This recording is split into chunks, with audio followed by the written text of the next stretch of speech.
Vasudevaya. So this is the concluding talk in the series for the month on happiness. And it's fundamentally a little bit of a look at the happiness in relation to our spiritual journey.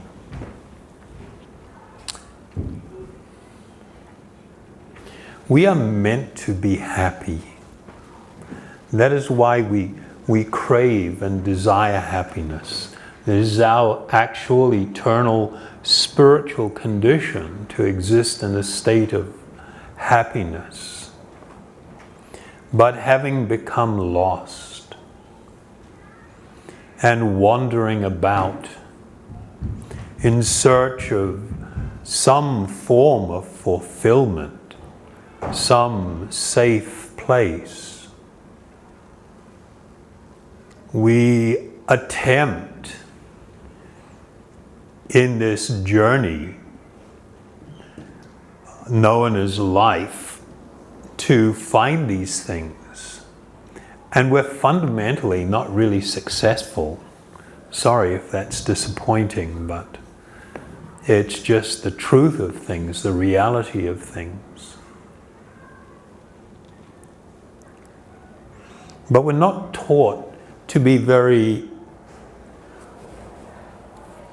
self-critical or introspective, to search within. This is not part of the way the modern world works. We live in an incredibly challenging time where we are subjected in amazing ways to so many influences and so much messaging. I mean, in your daily life, just think of, the last couple of days, Saturday, Friday. How much time did you spend engaging in or hearing someone speak about spiritual subject matter? I think if most people are truthful about that, it's almost little to no time for the vast majority of people. And herein lies this big problem that we have. There is one chapter in the Bhagavad-gita. It's the chapter entitled Raja Vidya, the king of all knowledge. And in the second shloka or verse in that chapter, which I'll read in a minute, one of my spiritual teachers has commented that what is being presented is the king of all confidential knowledge in that chapter. And the foundational principle being discussed is our spiritual nature. And when I say our, I'm not referring to a body that also has a spiritual nature. No, I'm talking about you, the spiritual being residing within the body. We spend the majority of our life absolutely engrossed in this false idea that the body is who I am. This is how I identify myself. This is how I relate to the world. This is how I relate to others.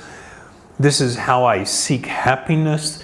This is how I seek love. It's all through the vehicle and not in relation to the driver of that vehicle. So the foundation of this particular chapter and why it is considered or called the king of all knowledge, the foundation or the starting point is this real need to recognize my true self. So one of my teachers states, generally people are not educated in this confidential knowledge. They are educated in external knowledge. External knowledge. That's rather interesting. As far as ordinary education is concerned, people are involved with so many departments: politics, sociology, physics, chemistry, mathematics, astronomy, engineering, etc. There are so many departments of knowledge all over the world and many huge universities. But there is unfortunately no university or educational institution where the science of the soul, the science of the spirit soul, is instructed.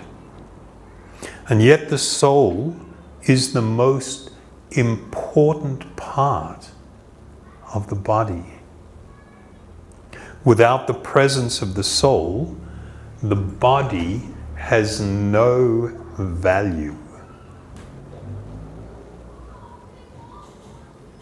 Death tells us that one.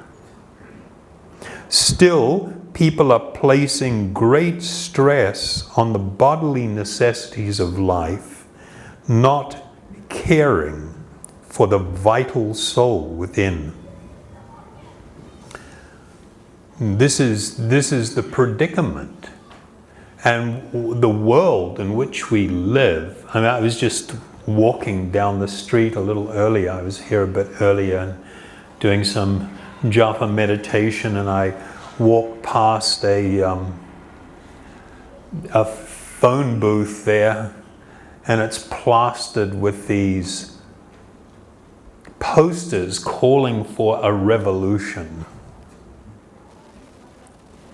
That, don't we know how urgent is the need to address climate change and the consequences of it? Don't we know we need a revolution in our thinking and our focus? And it's like, okay, well, good luck with that one. Good luck, because we're in conflict. Because we're only clinging to the idea of the physical existence as being everything and the utterly important, and we've created a dynamic where fulfilling, stimulating the desires of the mind and the body has become the focus, and trying to fulfill those desires in so many different ways. Man, that's the whole thing.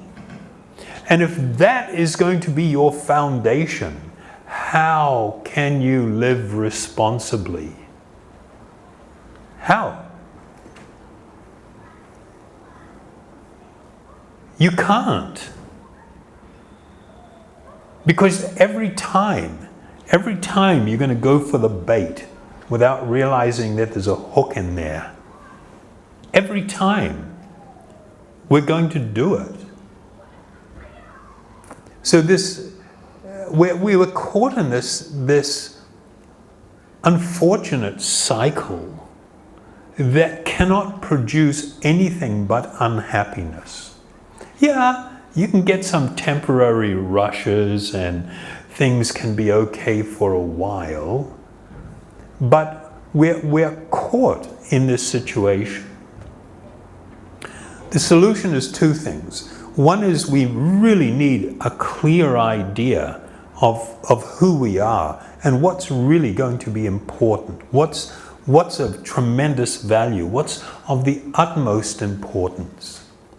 And that will lead us to not rebel against or turn against the world or anything in it.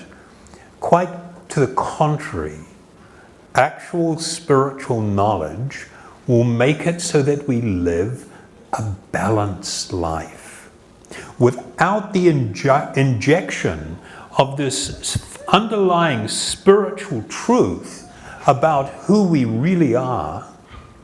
We're not going to be able to live a balanced life, and society will be unbalanced. People's psychology, their emotions, everything will be unbalanced. We need the balance restored with spiritual understanding so that we can begin to live a different way. So this knowledge is really important. But more important is the knowledge, is how to overcome conditioning. I watched a professional psychologist talk about the nature of the way social media works, just the like button, for instance. And somebody was asking him, he was talking about all the tremendous problems now that are beginning to surface. It's like, what? You didn't know that was going to happen? You've got one of the founders of Facebook openly in an interview a couple of years ago stating that their whole purpose in the development of the tools and the programs and the platform was to try and get hold of as much of your attention as possible and keep it, retain it. And so then somebody raised, well, you mean it's like people develop an addiction? He said, no, this is not an addiction. Addictions are actually comparatively easy to deal with. There are modalities, there are tools available to help people deal with addictions. You put people in certain environments and you use these tools. He said, this is different. This is conditioning. And the conditioning cannot be overcome in the same way that addictions can be overcome. And I thought that was rather insightful. And this is the truth that has been presented in all of the great spiritual texts, that we become conditioned, not just addicted, we become conditioned by material conception. So to hear the truth is not enough. There has to be something that brings about an internal change. And that internal change will happen when you engage in an appropriate process that will bring an internal transformation, that will actually bring about a change of consciousness. In the second shloka or verse in the 9th chapter of the Srimad Bhagavad-gita, it states that this knowledge, the king of knowledge, it is the king of education. It is the most secret of all secrets. Not secret because it's kind of like we're not going to talk about it, we're going to hide it away. No, it's secret because even though it is spoken out in the open, it's just like, whoosh, it just flies by. Like, sorry, don't get it, can't relate. Whoosh, it's gone. It is the purest of knowledge, and because it gives direct perception of the self by realization, it is the perfection of dharma, or righteousness. It is everlasting, and it is joyfully performed.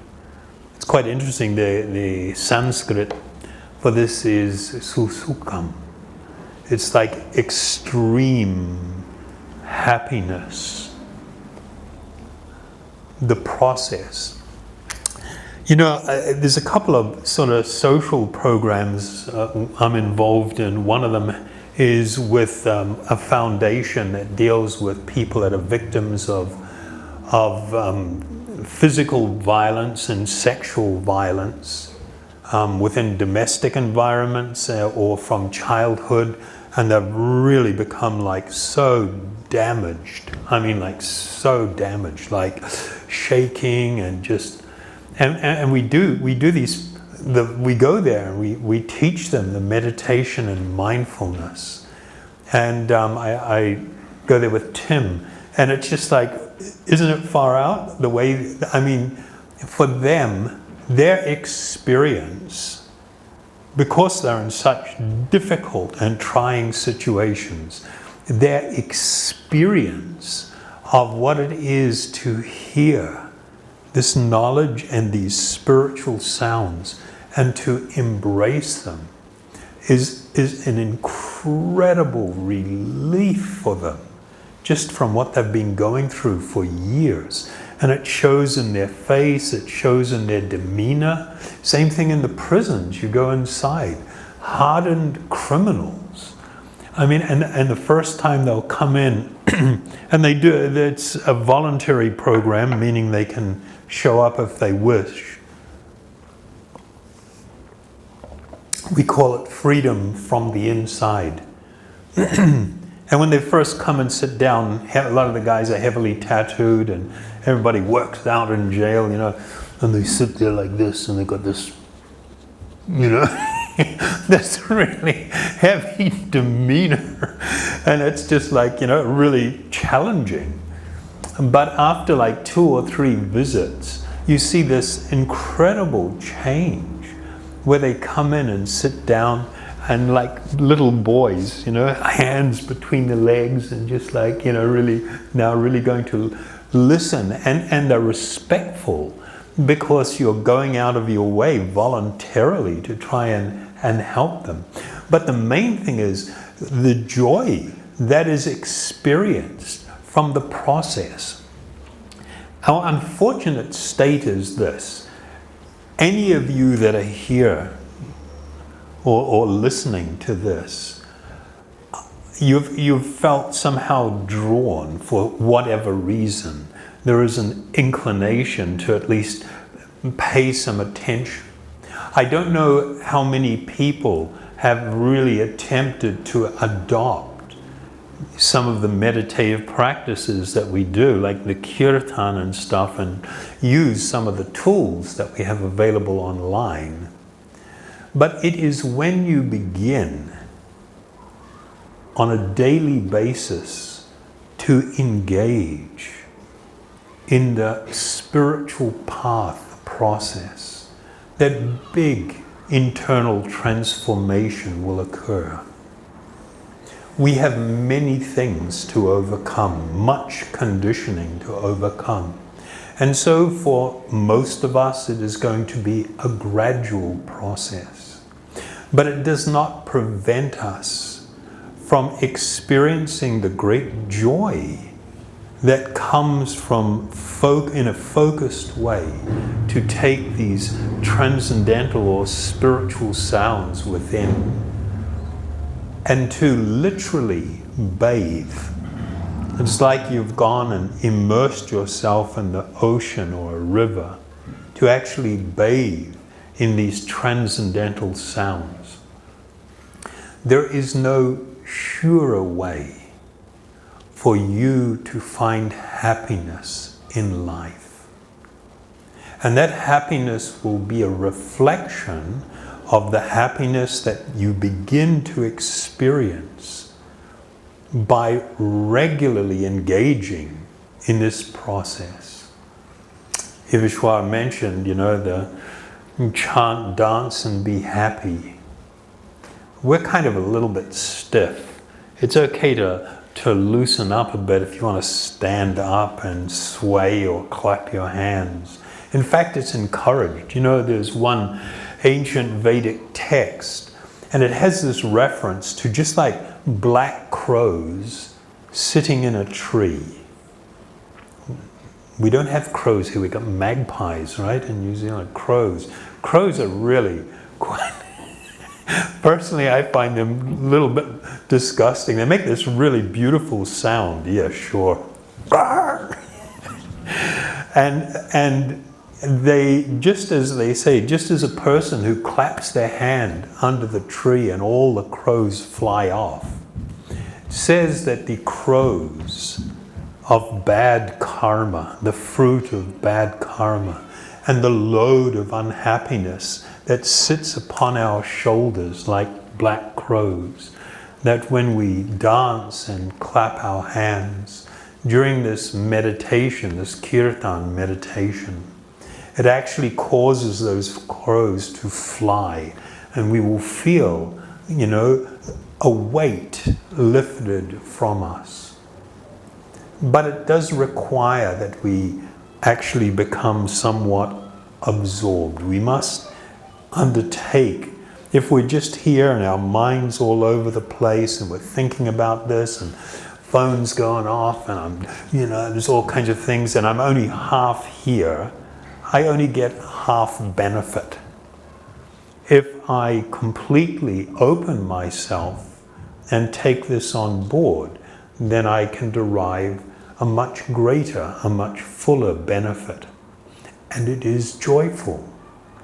It is joyful. And the amazing thing is, I've traveled to so many different countries and taught the process and engaged with so many different types of people. And regardless of what country, what cultural background you come from, everybody's heart feels a warmth and a happiness from this activity. This is the very beginning of the experience of the greatest form of happiness that you can ever possibly experience. So I do encourage you to try to really embrace this process. Unfortunately, many people, they have to go down these bad pathways. They have to practically crash and burn before they sort of wake up and decide, well, I need to do something about this. We have this tendency to hold out hope, a vain hope, that some perfection can be had from this world and from the material energy and our interaction with it. No, I'm sorry, it's not like that.